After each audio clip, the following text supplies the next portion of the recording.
Hi guys, and welcome back to the Bad Players podcast. Like we said, we would be back. And after this weekend's 2023 Pokemon World Championships, we had some interesting results, some cool decks, and we're also going to be looking at our predictions and how they matched or didn't match what actually happened this weekend, and also some of the new announcements like they do in the closing ceremony, such as the new features, new locations, stuff like that for both the TCG. We won't talk about the VGC, but that did happen. And that's about it for this episode, I think. Not that we're finishing now, but that's the recap. And I'm back here with Simon again.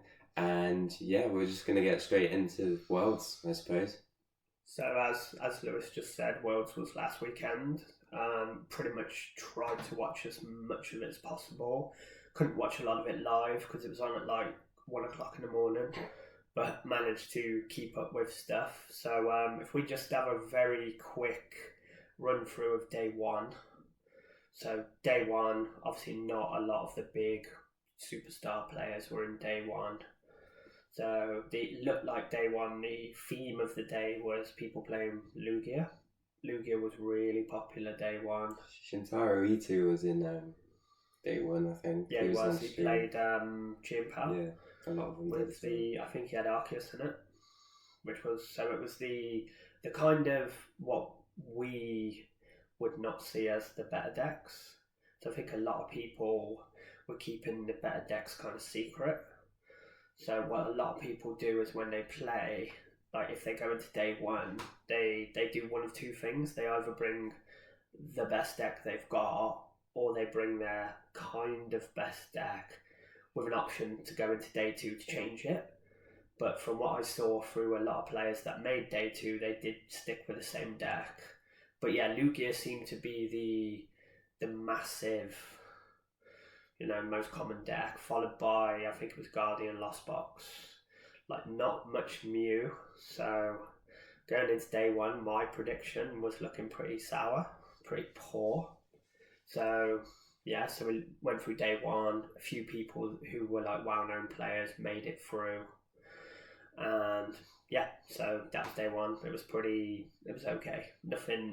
I don't think there was anything spicy, or there was no like. I didn't watch it. I was at work. Yeah, there was no. I think because the format's still the same, there was no like, whoa, I didn't realise so and so goes with so and so kind of stuff. So then we go into day two, where it's more of the superstar players, the pro players, the big guys, and yeah. So straight away, I think it was straight into, you saw the difference in decks. Like there was a lot of people playing Mew. I saw quite a few Mew. Like Azul's team was playing Mew. Like a lot. It seemed like a lot of the Americans were playing Mew. 100%. A lot of the Japanese players were playing Mew. And then there was Europeans was Guardi. I think Guardian Lost Box was the more European, with different bits scattered through. And then so a lot of the day just seemed pretty as it was. You saw people stream up. You saw the two decks, and obviously the way the meta's going at the moment, it was just like, oh yeah, he's going to beat so-and-so, she's going to beat so-and-so, this, that, blah, blah. And it kind of happened that way. So then it was going through, and we got to the top 8. And stacked. The top 8 was really interesting. Yeah, so let me just get this up again. It Sorry. was a stacked top 8, to be fair. So top 8, the decks in top 8, there was 3 Mew decks, and they were all the Fusion Mew. Some were a bit different to others, but they were the Fusion type Mew. We had 1, 2 Gardes, and then the other decks were Lost Tina. Mew, man. Yeah. Mew. Yeah, 3 Mew, 3 Lost Tina, was it? 1, 2, yeah, I think. 3 Tina. Yeah, 3 Tina. Oh no, there's a Lost Box here as well. And then the Gardes. So, but Mew seemed to just dominate. And, watched Tord play top 8. That was pretty good. He managed to get through. We're all rooting for Tord. And then top 4 came, and top 4 was pretty interesting. Yeah. Like, we watched the Tord versus Michael Pramwat, and kind of predicted personally that Tord was just going to steamroll, because I think Guardi is just better than what's it called? Lost Box Tina. And it kind of went that way. Like the first match, I think Tord pretty much donked him. Yeah. Because I think he just had a Tina with 2 energy on or something. And then it went into game 2, and it was a little bit more back and forth, but I think it got to like semi-late game, and the Tina deck just runs out of steam. And then Tord did his Tord thing of setting up checkmate with like 3 different attackers and just stuff you can't do. You know, nothing you can play around. So then obviously Tord made the final, and then we were just, well, the stream kind of finished because it was real late. So then we were just sitting back waiting for the other top 4 match, which was a mirror match of Mew VMAX versus Mew VMAX. And it was Azul versus Mew VMAX. Okay, so it was Azul versus Vance. Yeah. So obviously sat waiting, and then we hear on Twitter, I think you messaged me and said that Vance had managed to get the final KO, quad power tablet knockout on a Mew. So, oof. Yeah, so fair play to Vance, commiserations to Azul, but good result. Best result. And then we waited for the final. So literally, like a good little nerd, I set my alarm for like 3 o'clock in the morning. Woke up at 3 o'clock in the morning. Match wasn't on. Set my alarm for 3:45. Managed to get up, and it was just about starting. So us 2 and Lewis's mom Sarah, all 3 of us got up to watch the game. And to be fair, the game was kind of okay. I wouldn't say it was amazing. Say game 1, Tord missed the triple acceleration energy. Yeah, that was it. And if he wouldn't have missed that, I think he would have probably, I know it sounds silly, but he would have won that game and probably won game 2 and won the whole tournament. Because the game would have gone a lot quicker. I don't think they would have gone to time. Yeah. Because the first game was quite scrappy. It took a little bit of time.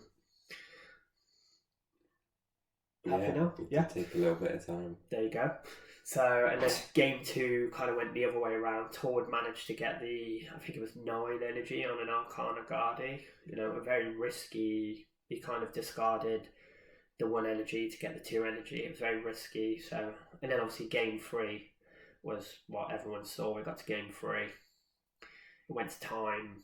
Yeah. And I would say personally, if you were to like look at both decks, so if it goes to time, Mew probably wins most of the time because it can just go KO, whereas the Guardi deck has to do stuff. Yeah. So when we were looking at the, turn 1, turn 2, turn 3, Tord's final turn of the game was just probably one of the coolest turns, which you actually predicted that he would do. Yeah, I saw that. Yeah, I knew what he was going to do. Saw the play where he had to, use the collapse, get rid of the Pokemon, bump the collapse, bench the Cresselia, spread the energy, and then kill the Meloetta to put him down to 3 prizes. Yeah, put him down to 3 prizes, whereas Vance was only on 4 prizes. And then basically hope that Vance doesn't have a KO on a 2 prizer the next turn, because if he was to just knock out the Cresselia, it goes into super sudden death. Yeah. Which again I think would probably favour Mew, but it depends how the coin was flipped, I suppose. But that didn't happen, so it doesn't matter. So then obviously, so everyone's like, oh, I hope he misses, like, oh. But yeah, he literally just went draw for turn, switch card, boss, knockout, and so it was like, I wouldn't say meh, but I think everyone kind of was rooting for Tord to win, to kind of crown him like, the best player ever. He's won every tournament, he's done this, he's done that. Obviously, unfortunately, it wasn't meant to be, and, I guess fair play to Vance for going. I think he went through all day one. Yeah, I think he started in day one. I had someone. So he went through day one. We think. Yeah, and then obviously this guy's top 8 match. He beats Azul in top 4, and then beats Tord. So I think as much as I wanted Tord to win, I think you can't really take it away from Vance for winning, because that's pretty well deserved to go through those 2 players. And, you know, in a mirror match, it's pretty 50-50 depending on player level. Yeah. And everyone would have said, oh, obviously Azul's the best player, la la la la la. And then when you go into the final, I think Gardy is probably the favourite against Mew just because of prize trade. So to go through those obstacles to win the tournament, I respect that. Fair enough. So I think that's pretty, you know, commiserations to Tord, but that's just kind of just the way it is, really. Yeah, Vance didn't look too happy that he'd just been crowned the world champion, though, to be fair. Yeah, I think it's that bittersweet. Like, you know, you've just become the world champion, but everyone else is hyping up Tord's going to be, if Tord wins this, he's the greatest of all time. He's this, he's that, you know, all these things. And I think if you're the person who stopped that from happening, I wouldn't say you'd be like worried, but you might, you know, I wouldn't be surprised if people kind of gave him a bit of hate. Oh, Vance, you know, it's your fault Tord didn't get this and didn't do this, and that's completely true. It is his fault, but he won fair and square. You know, that's just the way of the game. So I think it was a mixture of it. I'm not saying it was that, but it could be that. And I think a lot of it was probably shock.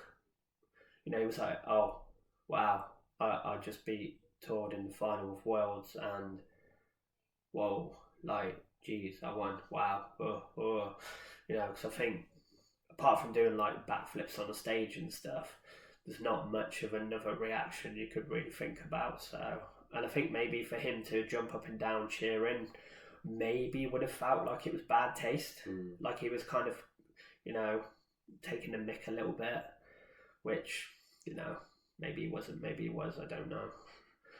So yeah, the tournament was pretty fun. In all fairness, like, I think everyone would agree that, you know, nothing amazing, or, you know, because there wasn't a new format, there was no new decks, so it was pretty much the same decks with a few little techs here and there, that kind of thing, it was okay, but I think overall it was fine. Yeah. But it wasn't like the gobsmacking, oh my gosh, this is like the next best thing, you know, I have to buy these cards because this deck won Worlds. You know, most people already own Mew, so it's kind of one of those. So did you think it was alright? It was okay. I didn't watch a lot of it because I was like, I wasn't up at that late either, or if I was walking home from work. Yeah. But I watched the top 8 matches in the final and a couple of like day 2 rounds. I watched like one day 1 game, which was when Shintari was on stream, I believe. That was about it. Yeah, the Jim Pow deck, which was pretty cool. Yeah, and that was about all I watched from the like games perspective. I didn't watch any of like their stupid, well, they're not stupid, but they do like their like annoying like the cast battles. Yeah, just get annoying the stream and get rid of them. But apart from that, the only thing I was able to watch properly live was, other than the final, was the closing ceremony, and I watched I think I managed to watch all of it because it was only short. It must have you been watched that on your way to work? I watched that at work on shift. That says a lot. Yeah, that says a lot. It was like 10 minutes, if that. They revealed a couple of things, such as the ancient and future Pokemon. The Paradox. Yeah, the Paradox Pokemon. The Area Zero dudes. Yeah, they're like kind of like your new Rapid Strike and Single Strike kind of gimmick, I guess. Okay. So they've got like I didn't think of that. Yeah. Yeah, they've got like, because they'll probably be like trainers, or that'll be like. Yeah, I think one of them says it has like a energy booster, ancient capsule, energy, so that's going to be obviously a tool or an energy or a something. Yeah, there'll be like, if you play this and there's an ancient or future Pokemon in play, it does this. Some of them are notable, such as the I don't know the proper names, but it's like is it Roaring Moon? I believe it's called. Yeah. Yeah, have a look that's at the Roaring Moon is the Salamence. Yeah, that's the Salamence. Which that's it. We think's really good. The basic one. So the first attack was although the second attack is the one that you won't be using as much, which is 100 plus 120 if if there's a stadium card in play. That's for 2 dark and the colourless. And then the first attack, that's the one that's like what's it called, like an explosion, where you knock out the active, but instead of killing yourself, you do actually leave yourself with 30 HP, but you are doing 200, so that's good. Is that for the same cost? This is for the same cost. The dark colourless, and then you just knock out your opponent. Yeah, weak to grass, and no resistance to retreat cost. 230 HP as well. So you take 200. Yeah. So you got 30 HP left. So would you probably use that to like just finish the game? Maybe? Yeah. Something like that. Or it's like a glass cannon deck. Yeah. So you just go knock out, they knock out, you knock out, they knock out, you knock out, you win. Yeah. Something like that would be very cool. Yeah, they've made another EX as well, which is the like the Gardevoir variant, the future one's Iron Valiant. It's got an ability to... I like this one. Yeah, it's quite cool, this one. It's just got the ability that when you put this... once during a turn, you can basically just like move 2 damage counters from your bench active to one of your opponent's bench Pokemon. There we go. So it's like Alakazam. Oh, okay. Oh, I thought it was when that Pokemon moved. Once during a turn, when this Pokemon moves from your bench to the active spot, you may put 2 damage counters on one of your opponent's Pokemon. Yeah, that's nice. That's not what it's like. I read it wrong. I can't read. It's good if you play like a switch or... See, that comes into the active and then 2 damage goes. But you could play that and Alakazam, that would be gross. Yeah. Okay, that makes sense. Yeah. What's the attack? 200 damage, and you can't attack the next turn for 2 psychic and a colourless. Okay, the attack's okay. Pretty mid, yeah. They've got a couple of the what were they called? The like little ones, not the EXs. My favourite is the Brute Bonnet full art, like the special art. I think it looks awesome. Yeah, but it's cool. Yeah, they don't do much. It's just the ability on this is like when you evolve, there's they're both poisoned. There's once during a turn, they're both active Pokemon are poisoned. Okay. Is it like that? Yeah. When you attach the booster energy. Yeah, that's the one I was saying about, like, whatever the booster energy or capsule or whatever it says. Yeah. I like the Delibird one. The Iron Bundle. I think the ability is really strong. Delibird, once during your turn, if his Pokemon is on your bench, you may switch out your opponent's active Pokemon to the bench. Your opponent chooses that new active Pokemon, and then you just discard that Pokemon, the Iron Bundle, and it goes in the discard pile. So that's like the Manaphy. Whirlpool section. Yeah, that's what it's called. Whereas I think the Manaphy, you put it on the bottom of your deck. Yeah, it's maybe something like that. Something. But I think that's really good because that could just be a one-off where your opponent, you just need boss on a small Pokemon, and their bench is all small Pokemon, and then you can literally just go, Ultra Ball or Nest Ball, or I assume you can Nest Ball because it just says once during your turn, you don't have to bench it, and then you've got, basically it's another escape rope, but it's a searchable escape rope, which is, and then even if it's not, to finish the game, you can just discard it, so it's not a liability on the bench. You can put it down, use the switch, discard it, bench another Pokemon, do something like that. The attack, you probably won't be using it for the attack. And then, let's talk about the Iron Moth, which is, for me, is the most disappointing. So Lewis will go through the absolutely cool ability. Yeah, it's just the ability which Thermal Reactor. So just once during your turn, like the Gardevoir, when it moves to the bench to the active spot, but this time you can move like fire energy to it, all fire energy. So that's like the Stantler V. As many fire energy as you want to. Is it to that Pokemon? Yeah. So it's gonna have the best attack ever, yeah. Yeah, But unfortunately, its attack heat ray only does 120 damage, and this Pokemon can't use heat ray next turn. So yeah, I think a waste of an ability, to be fair. Yeah, as a basic one prizer. These are one prizes, aren't they? I would assume Yeah. so, but I think just so that you move to the active and move fire energy to do 120, I guess it's okay, but it's also like, why not just use something else? It's a bit lame, really. I was disappointed by that one. So I was trying to figure out the max damage on this Roaring Scream one here. Okay. But it's not very good, unfortunately. Roaring Scream. Yeah. Scream Tail. Is that? Yeah, well, that's what the attack's called. Oh, okay. So it's a Scream Tail, and there we go. And the Roaring Scream attack. The Roaring Scream attack for Psychic Colourless just does 20 damage to one of your opponent's Pokemon for each damage counter on this Pokemon. And it only has 90 HP. So you could put a max damage. So it's 180. that Pokemon. Yeah, 180 is max damage on it. What about with a Bravery Charm? Was that the 50 one that, extra HP. I mean, so how much would that do? Extra 60? Is it an extra 60? Extra 50 HP, yeah, so it would have 140. 140. So you could put 6 energy on it. Yeah. So how much is that? 6 energy? Yeah. It's damage counters. Yeah, but I mean, Guardy, you power it with Gardevoir, so it takes 20 damage for every energy. Alright, smart one. Yeah? Yeah. So you could basically do a couple of 100 damage, I think, to any Pokemon, is it? Any Pokemon. It's actually quite cool. Like, that's better than I thought it was. I thought it was damage on your opponent's Pokemon. No, it is this Pokemon. So it's kind of like the Drifloon thing, the Drifloon. But I think it's better because it's got a bit more HP than the Drifloon. Drifloon, the little one, whatever that is. They're both so yeah, that's like as Lou said, the new, I guess the new single strike, rapid strike style split.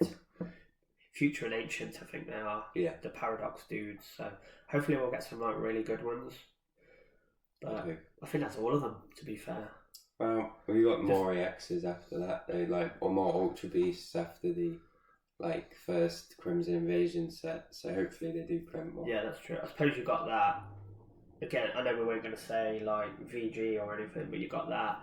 The Raikou. Yeah, they've still got Dragon, Ancient, Dinosaur, Raikou. It's all the three beasts mixed together. It is a bit peculiar though, because they have already released the what was it called? The elephants.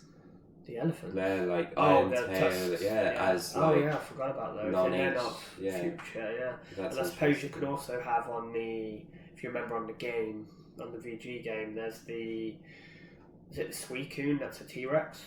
Oh yeah, is it Suicune? There's the Suicune and the Virizion. And the Virizion. And then I've seen the futuristic Cobalion as well that they announced. So I suppose all those could be. And the stupid looking Raikou. Yeah, that one. Yeah, that's the one I mean. Like that's the long necked. Yeah. Yeah, that's whatever it's called. I don't even know what it's called. So those are like the new. I guess maybe in the next set after this, it's going to be like split into divisions of, do you play the ancient deck? Do you play the future deck? Blah blah blah. Kind of thing. So, but. There was a better announcement that I'm more excited for. No. What? No. Okay. Let me address this one point. Okay. Ancient Pokemon are going to be stronger and slower, and the other ones are going to be worse but faster. We'll leave it at that. That's my wise words. As I was saying, we're going to go on to a better announcement now. And something that definitely probably will be better, faster, and stronger is a little type of card called... A-Specs. Nah, I haven't... Did we play with these? I can't remember. I think we've played with some. With when they were in Standard. maybe. I don't know if we played when they were. I don't think we played like fully, but we've played with them in like expanded We tournaments. played with Dowsing Machine in format because I used to play Dowsing Machine in Buzzwell, and in like Zorok decks that I used to play. Yes, so we have played with these before. They originated in Boundaries Cross. That's when they first come out. So Black and White Boundaries Cross was when they were first. Quite a while ago. And the ones I have in my hand here are like 2012, 2013. These are kind of like what they look like there. I'm covering my eye. And just a kind of like overview of what these kind of cards are like. We've got one here, which is Life Dew, and bear in mind they do have like the same rule as Radiant Pokemon, just as trainer cards where you can only play one and one only. So just one. Yeah. So you can't play like one of each. Yeah, just one. Just one. Just one ace spec. So one per deck. So that means they have powers like this one here is Life Dew, which is a tool. This means that there you go. If you if you attack a Pokemon and it's knocked out, the Pokemon that you've knocked out, you'll take one less prize card from. So if you knock out a single prizer, take no prizes if the Life Dew's attached. If you take out a 3, you take 2, etc. That one's okay. That one was played in like Night March. Yeah, like I've played it in a few control decks, like PG controls, as your opponent can just never take prizes. Yeah, you can, which is really cool. Life Dew. Yeah. Yeah, we've got one that a personal favourite of mine. So this one we would love to be reprinted. Yeah, Dowsing Machine is great. It's like the way I explain it is it's like Ultra Ball, where you discard 2 cards and then you just go into your discard pile and you get, is it item in it? Or is it any trainer? A trainer card. So it's an Ultra Ball for a trainer card from your discard pile. Yeah, which can be anything you want.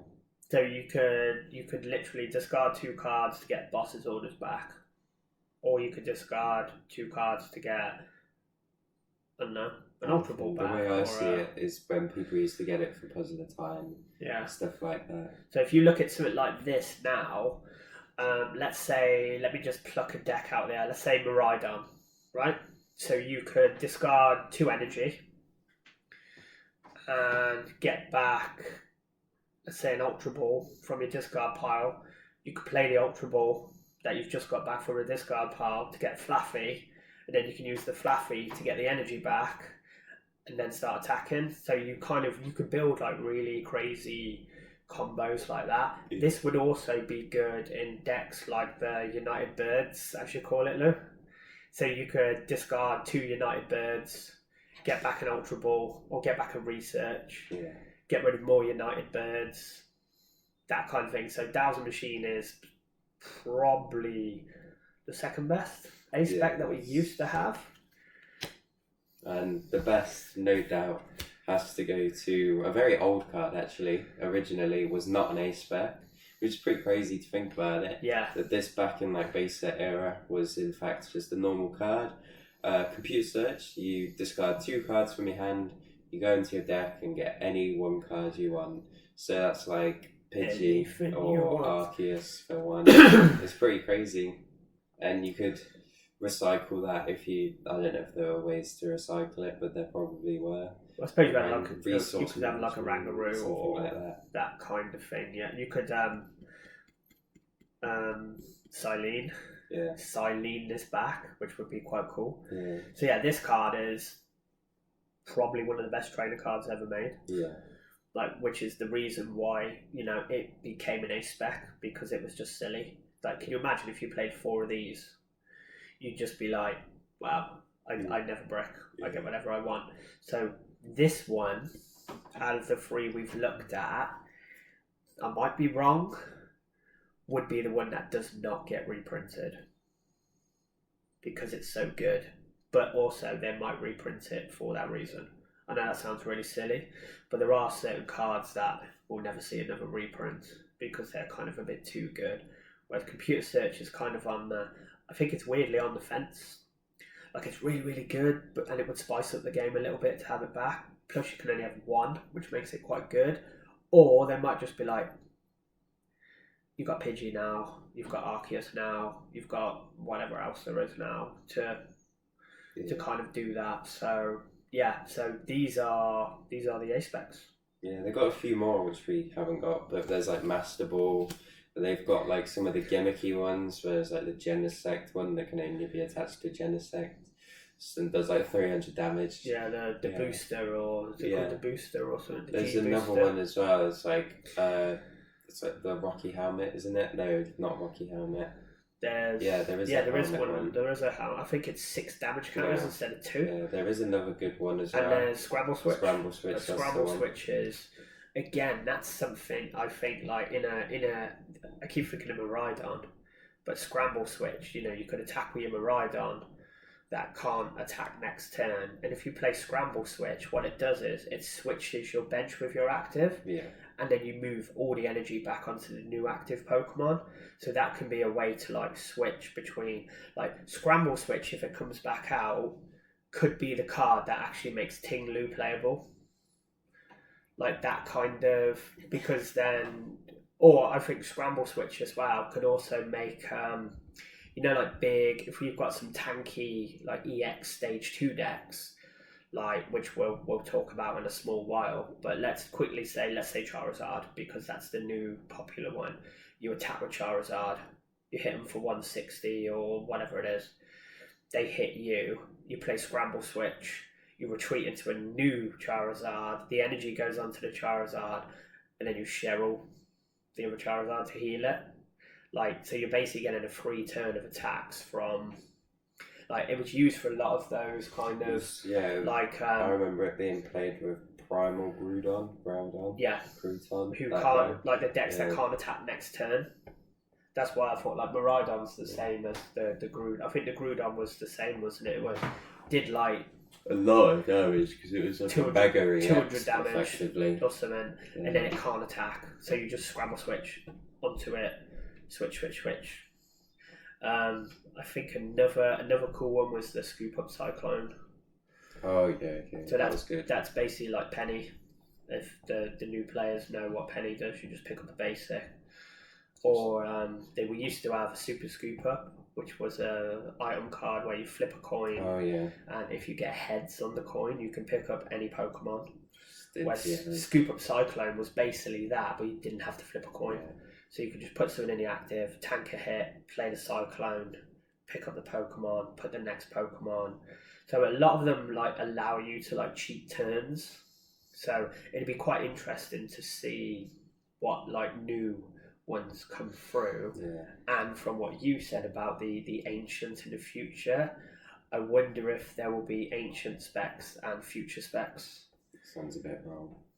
But that would be cool, because then you could have like the futuristic, like the computer search, but then something like the, you know, like the Life Dew looks more ancient in comparison to the computer search. So you could, that could. This one can only be used with this one, or there could be tool cards or tool like attack cards, if that makes sense. Like attack cards items would be very cool. Like I know they have a few, like they've got TMs coming out in the next set, which give you like attacks. Have you seen the one with Kramer and? Yeah. Because you can, like stuff like that. I don't think you can use that though. I think you can. No, because myself and George were looking it up, and I don't think it works with that. Because it's based on Kramer's based on its own attacks, whereas the card I think becomes a separate attack that it can use. If that makes sense. Yeah. Because I think we had the same discussion about Drapion V using the Earth and Stone, the one that does 100 damage to everything. Is it? I think it's 100 damage to everything. Like, if you played against Mew VMAX, can you use Drapion with the Earth Stone to do 100 damage to everything? And I'm pretty sure you can't, because it says Drapion's attacks, whereas the Earth and Stone is an attack that it has access to. It's not his attack. Yeah. That makes sense, I might be wrong. I might be, bad player wrong, but... I don't know. But something like that would be... But if they had stuff like that, that would be... Yeah, that's it. Like, really cool. I don't know what they do, though. TMs. Well, the one TM is... basically gives you Arceus' first attack, the Little Arc Trinity charge. but I think you can use it on your first turn. I might be wrong. Oh. No, I don't think you can. That's something else I'm thinking of. That's the new Bombardier card you can use on your first turn. The hell is Bombardier? It's the big Oh yeah, that's get free basic Pokemon. Yeah, like it's not the first boss, but it's like the first boss Pokemon of the game. It's the thing with the basket neck and the flying thing. Basket neck, that's what we're going to call him from now on. But yeah, it's your Battle VIP pass, but you can only use it if you go first. Yeah, I did see that. So that was pretty cool. I didn't know what a Bombardier was then. But the other TM, I can't remember what it is, so that doesn't matter anyway. So yeah, those are some of the world's announcements. Like, pretty exciting. I hope it does spice it up a little bit. So yeah, so that's the world's gone now. No, gone. It's back next year. Yeah, but for this season it's gone. Well, for next season. I heard they put it in Birmingham.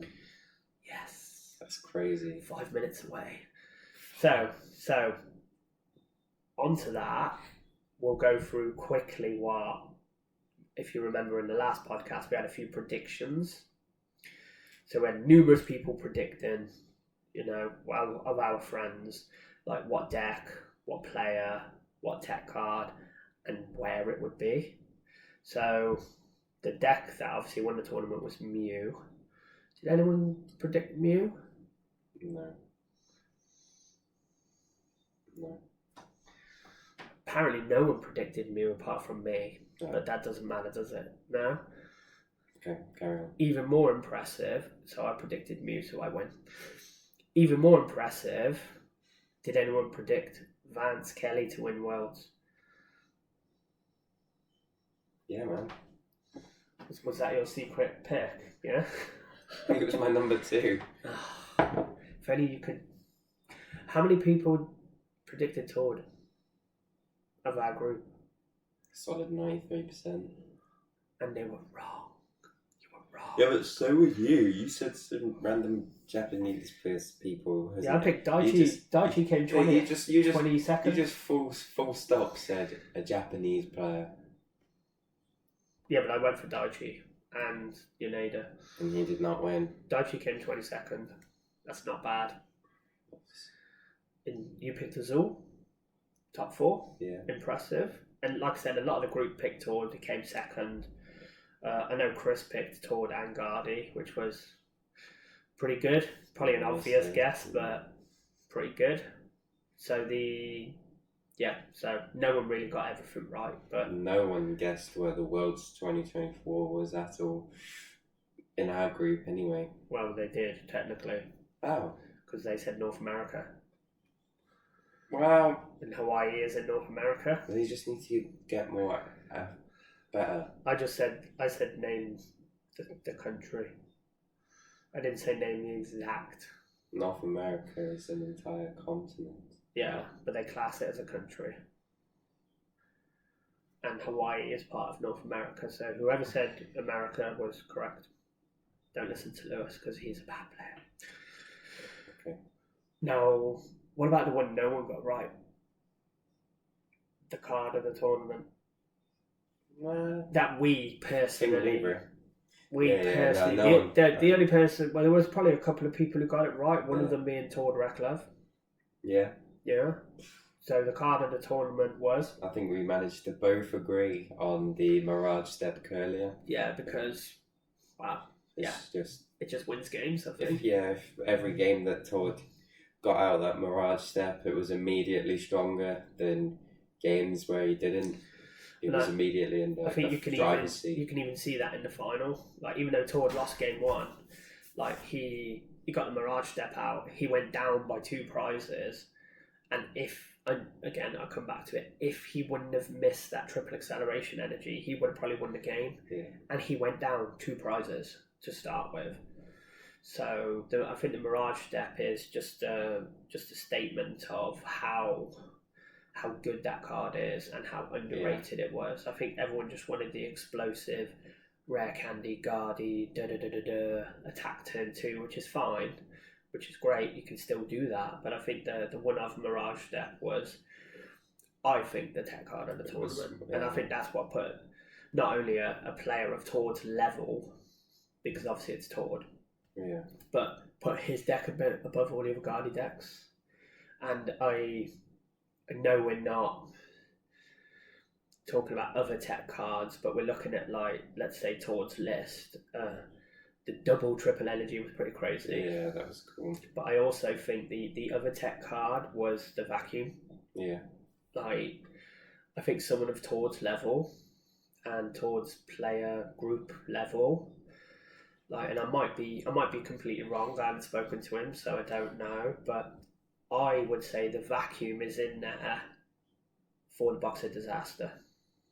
Like, to me, that seems the only reason it's in there is to stop that retaliation KO from a Box of Disaster. Has to be. Because if you're looking at, it can bump after the peak, it can do, he's got the stadiums to do that. Yeah. He's got the Forest Seal Stone to find the stadium, to bump the stadium. He does all of that stuff. But I think the vacuum is in there for that reason. Yeah, I would agree. It just seems like if he didn't have the vacuum, I think he wouldn't have got as far as he got. Yeah. Not saying everyone plays Box of Disaster, but it just seemed a bit of a, like, when you saw the final matchup, you were like, oh, did Tord predict he would play against Mew in the final, playing Box of Disaster? And you're like, maybe he did. Like, it just seemed weird, like it was this, because everyone was like, when it got to the final, they're like, oh, Vance has got Box of Disaster, what a tech. And it is a great tech. I've played it before, and it does win you games. I think Tord's one step ahead of what, unfortunately, it didn't pan out, but... So yeah, there's a couple of Box of Disaster was a good tech. That's cool. Like, I know Vacuum isn't really a tech, but I think for Guardy, Vacuum was a great tech. It was a great I think the double energy was a great tech. I think, like... Still missed it, though. You need to play 3. Yeah. Obviously. Of course. Or 4. Just play 4. Easy. So, but the Mirage step was probably the jowl that brought the whole deck together, I think, was... The what? The jowl. The Curlier jowl. That's fair. So, yeah. Yeah, I was impressed by that. I think that's pretty... Because everyone's like, oh, it's crap, don't use it. Ooh, it makes your deck slow. Ooh. Pretty sure it was played when Guardy first came out. It was, and then people got, like, really greedy. And they're like, I don't want to play that. But if you can, like, get 4 Curlier in play and 2 Rolts,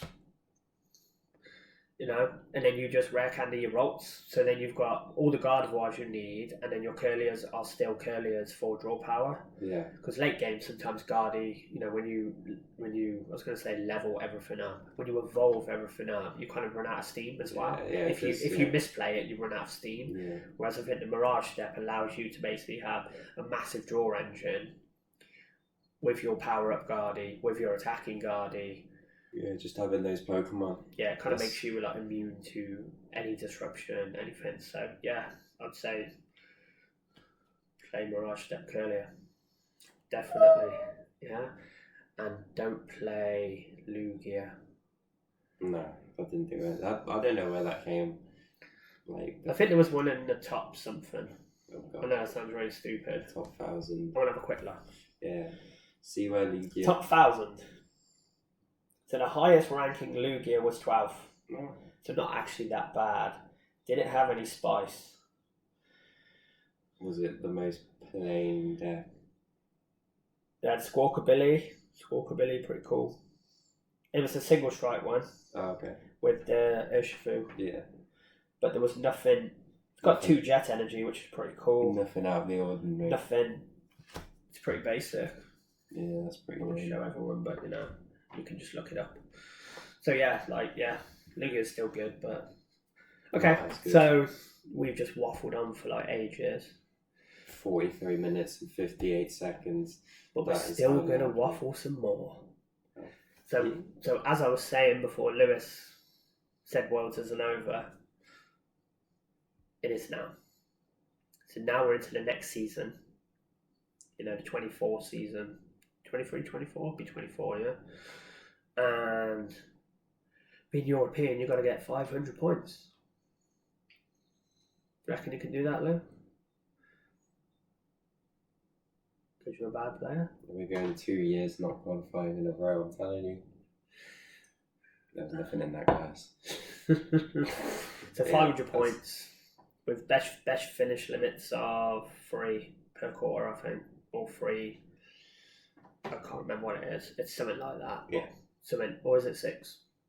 What are your top 8? Cuts need to be cups challenge. Is it 6? Top 6 cups. There used to be 8, but now it's 6. But there's no quarters. I think you can just like win 6 cups, like one after another, and then that's your rota. I think it's that. I'm not sure. So yeah. So coming into the new season, we'll try and qualify, but we'll see. But we'll still take you through it, and we'll when the regionals start, we'll go through that. We'll do our prediction because that seems pretty fun. Little things like that. Yeah. So obviously, Worlds was non-Obsidian Flames. So Obsidian Flames is legal next weekend. Yeah? Yeah. Next weekend. Yeah. Like the 25th. The 25th, yeah. It's the day before our Cup. So, yeah, we are going to a Cup. So, watch this space. So, do you have any interest in Obsidian Flames or any new decks? Not really. I don't know what's... Okay, next topic then. There's Charizard. There's Charizard. So what do you think about Mr. Zard? Well, I played against it a couple of times online, beat it twice, lost to it once. And that's how it's alright. Do you think it's worth the hype? No. Why? It's a stupid person deck. I hate to say it. But it is.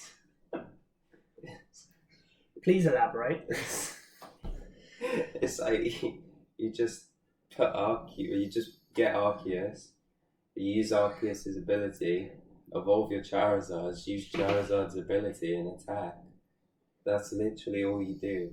And if you need boss's orders, you just evolve Pidgey into Pidgey, which makes no sense, but you know what we mean. So are we going back to our 3-word name of a deck? What we always call those kind of decks, the no skill kill. Yeah, like you said, it's the evolve attack knockout, draw for turn, evolve attack knockout. Yeah, it's so dumb. Draw for turn, use the ability knockout. Yeah, draw for turn, knockout. Yeah, boring deck. Yeah. I think it's. Do you think that's why it's hyped though? Yeah, because it's the new big fun done deck. Yeah, yeah, that one. Yeah, a bit like Cheating Pal. Yeah, it's easy to take 4 prizes against it. The last 2 are quite tricky though, to be fair. Found some ways around it with what I've been playing at the moment, but I think as we discussed, I think the best thing about Charizard is its HP. Yeah, that 330 HP means they get knocked out. Like even 320 would be better because you can math. Yeah. And odd numbers in the way. 330 is really hard to unnecessary. I played against it with Mew, and it's just obviously it kills it for weakness. But even with all your power tablets, it's still nearly impossible to one shot it. Like it's really hard. Like if you got double turbo on Mew, you're doing 190 plus your power tablet. 4 power tablets is like 310. Yeah. Can't use a choice battle, so you've got to use some stupid gloves. So you have to find basically 5 modifiers to one-shot Charizard. No, you play. That's just silly. A grass attacker with those superior resistance glasses, whatever they're called. Super effective glasses. That would be so dumb. Which could work. Which does work. Yeah. Have tested that as well. What, with the glasses? Yeah. Say no more. Immune with a grass attacker. Just saying. Say no more. So yeah, that does work and it does win because I did win a few times. Not saying it's good.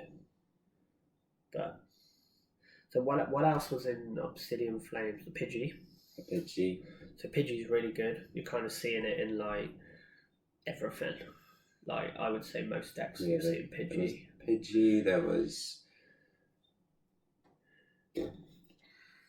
Tyranitar. Not seen anything on that.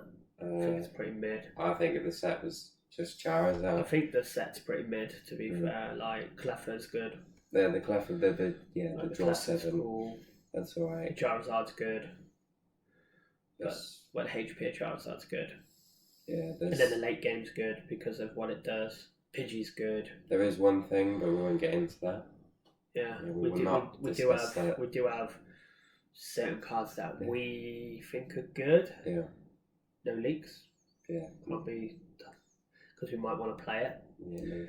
Yeah, all our free viewers we get. Yeah, so plans. yeah, you can't be taken against us. That's crazy. You just can't do that. No. So, but if we decide to, play the spice at the cup that we're going to, we can update you on if me or Lewis came last and who came second from last. Yeah. So we can have a bit of a, 0-3 drop, 0-2-1 drop or something like that. 0-3 drop pizza. Right. So we can have a little bit of, we can see who beats who. Yeah. And go from there. If we can make top 30 of a 32 player cup or something, that would be sick. What? Just realised what you said then. Top 30 of a 32 player cup. So yeah, so the new set just seems pretty mid. Yeah. Like it looks fun to open because you just seem to pull a Charizard in every pack. So, except us. Even though I haven't. But we've only opened a few packs. So. Did we pull Victini EX? We did. No idea what that does. Not me. No. We have it, but yeah. I think that's literally all we pulled, yeah? Yeah, the Victini EX out of 5 packs. And lots of hollows. 5 packs from what? From what? From what? We're transitioning into from what? Yes, yeah. 5 packs from a league challenge that I won. I wouldn't clap. You won, and that's 15 points on the smacker. 15 points. So I think I'm on like 25 points now, which is like 5% of my world's invite, which is really good.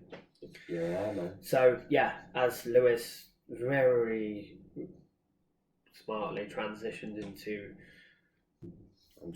my championship game here.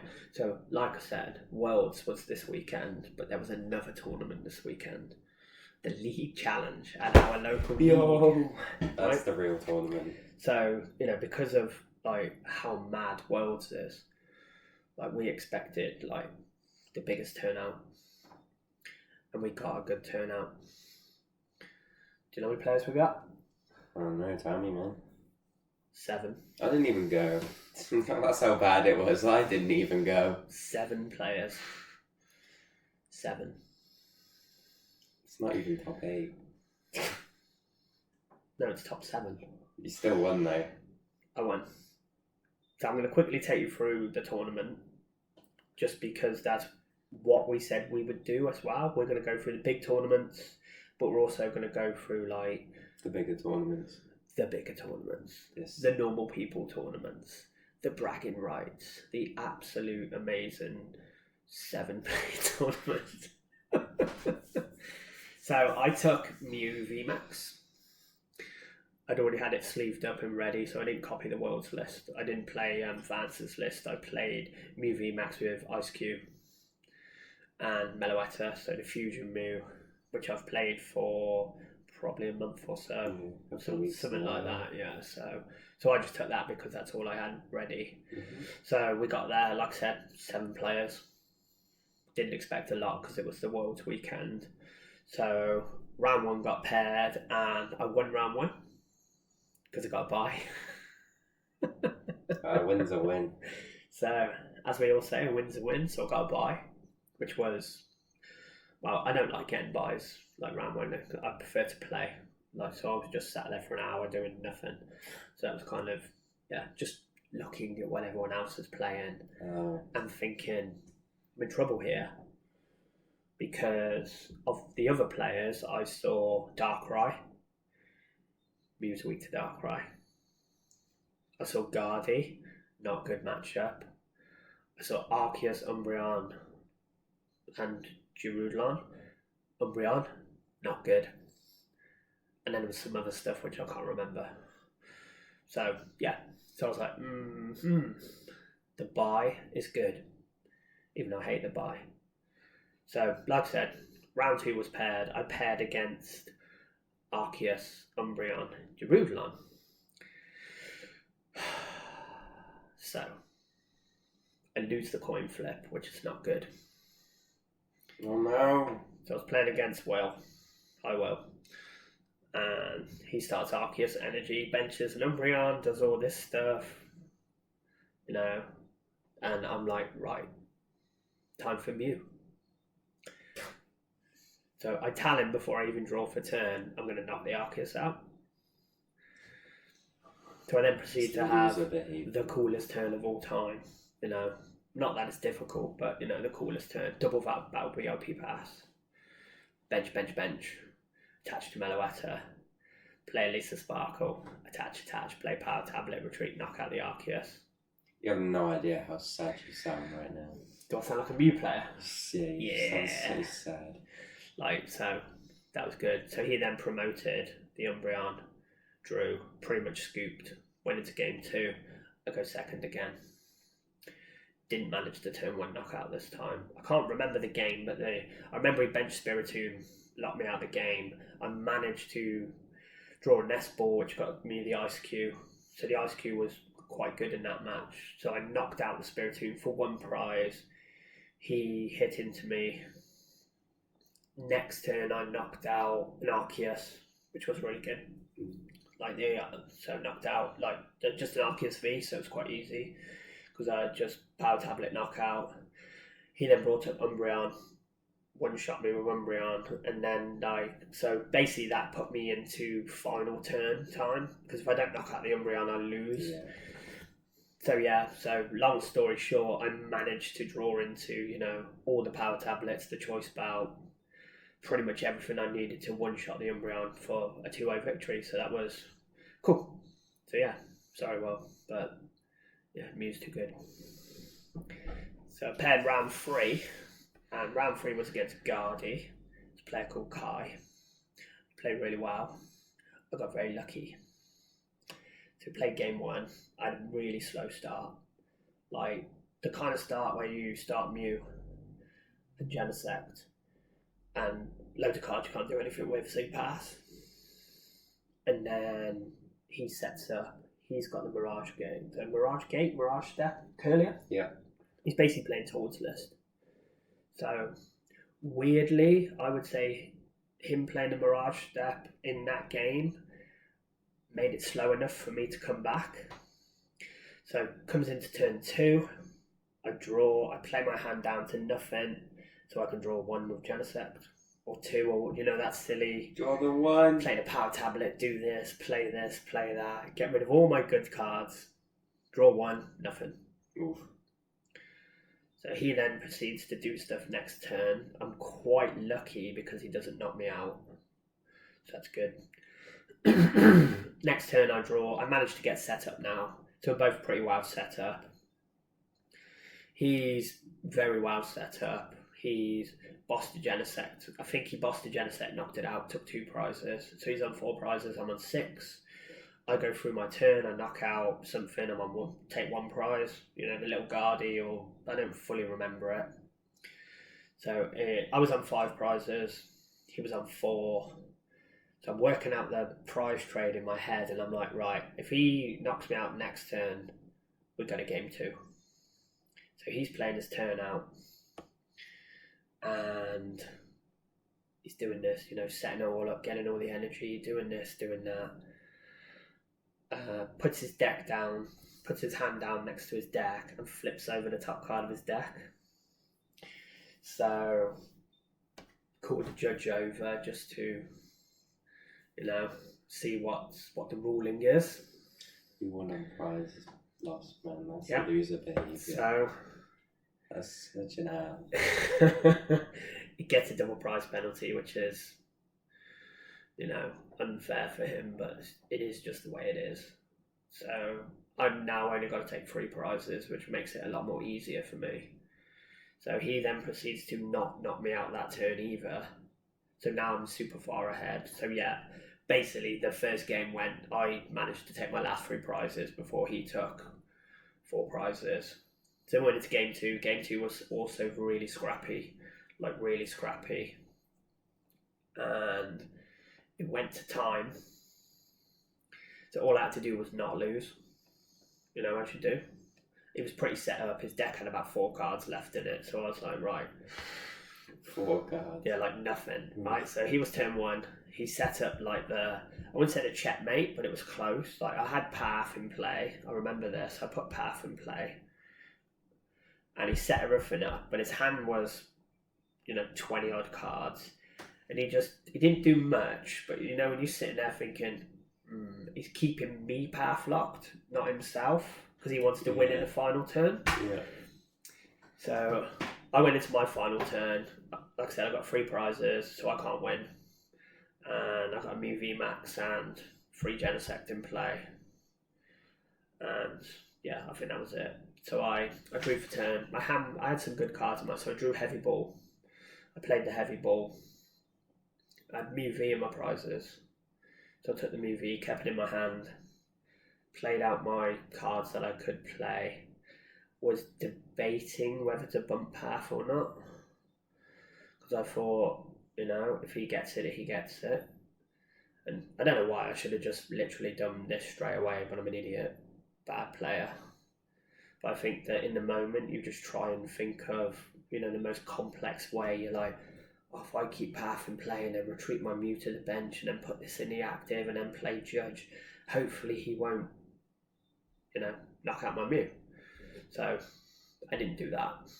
What I did was I benched the Mew, put the Mew VMAX in the active, and nearly lost the game by declaring Max Miracle, which was not good. So I declared Max Miracle and went to shuffle my Mew back into the deck. So I picked up my Mew, and then before I picked it up, the judge came over and was like, I heard what you just said, you declared the incorrect attack. So I was like, yeah. And I said, so we went through, the rulings. Yeah, I know. Well, we are bad players, so, this is why you should always declare what you do and look at what you do rather than just go and attack. Like, this is why you should always declare this. So I got very lucky because there wasn't a secondary Mew VMAX in play. You can't declare an attack that's not in play. So you can liken it to if you declare Lost Mine when you've only got 9 in the Lost Zone, you can no longer Lost Mine, but you can still Scratch. So you can still use Scratch. So you can use the valid attack, but you can't use the invalid attack because it's invalid, but you can't do anything else. So I couldn't retreat because I was already in the attack phase. Yeah. So because I couldn't use Max Miracle, I had to pick a secondary attack, which is Psychic Leap, which is one I wanted to play. Yeah. So then, I played Psychic Leap, shuffled the Mew in, pushed the Genesect into the active, so leaving only 2 prize Pokemon in play. And, obviously he drew for turn and just passed, and then the game ended. So I did win that, but I shouldn't have. That was stupid, man. Yeah, so I got lucky in the game 1. And the game 2 was just, yeah. I'll go down in history as the lamest league challenge. So it was unfortunate, but I learned from my mistakes there. Obviously, the flipping the prize card over wasn't. And in that scenario, if he wouldn't have flipped it over, I think he might have played the turn a bit better because we both got a bit flustered and a bit like, oh, that's pretty crap, that's not fair. And I think he probably would have done what he needed to do to knock me out. Then we would have gone to game 2 and played it out, and it might have ended in a loss or a tie. I don't think I would have won the whole thing. Like, I wouldn't have won the game. But yeah, going into the game 3, I think declaring the wrong attack is, I've seen it a lot, and I've seen it on the stream. I've seen people do it on the stream, and I've seen times on the stream where they've declared the attack which they don't want to, usually with Mew actually. I've seen them declare the attack and then they're locked into that attack. Like I have actually seen someone, say Max Miracle on a stream and then do what I did, is try and shuffle it back in, because that's your automatic weird attack to go to. Because you think, oh, Technoblast is the big attack, so I use the other one. But you don't think of the leap, if you know what I mean. So yeah, don't do that. because that is a bad player kind of thing. So yeah, if I do that in the cup, I'll just go home. I think take my 30th place, which is pretty cool. Yeah, That'll be the W. Yeah. So yeah, I did win a challenge, but I got very lucky. So like I said, I got a bye. I played against Arceus, which I very luckily got pretty much a turn 1 donk, which is what Mew does, but still. And then against Kai in the Guardi match. Yeah. Points are points at the end of the Yeah, day. I didn't deserve to win. I didn't necessarily deserve to lose, but I didn't deserve to win the way I won. But, rules are rules. And it's just the way it happens. Yeah, so won't be doing that again. Mm. Wow, that's a shame I didn't go. There's no story time for me. No, you probably would have won. So yeah, so that's pretty much us. I think we're going to wrap it up. Yeah. Are we wrapping it up? Yeah, that's crazy. Yeah, we'll wrap it up. So we'll be back next week around the same time, depending on, like I said, work schedules and stuff like that. We'll try and bring out as much as possible. So yeah, next week we will probably just go more into the next season and some predictions and stuff like that. I don't think there'll be any Obsidian tournaments. There might be a few online ones I can look up, and we can maybe look at the results of the decks. Kind of have a mooch from there, and then yeah, we can, I guess, briefly talk about the cup that we're going to and what we think could be popular at the cup, and not what we're playing, but a few ideas of decks and stuff like that. So yeah, sounds sick. You alright with that? I'm okay with that. I'm not complaining. Cool. Okay, guys, we're gonna sign off. Yeah, we're dipping. Make sure we're gonna do the normal YouTuber exit outro. Make sure to like and subscribe, people. And leave a comment of anything, whether it's your favourite food, your favourite Pokemon, anything. I don't know. It gives us traffic on YouTube, okay? That's all we need. Cool. Or want. And notification bell as well. Yeah. We'll make sure we'll make it so you can do that. Yeah. So yeah, all those things, like, subscribe, comment, notification bell, spread the word. Yeah. We're trying our best, and hopefully it gets better every week. Yeah. Hope you enjoyed, guys. Thanks, and thank guys. you again. And from the bad players, we'll see you later.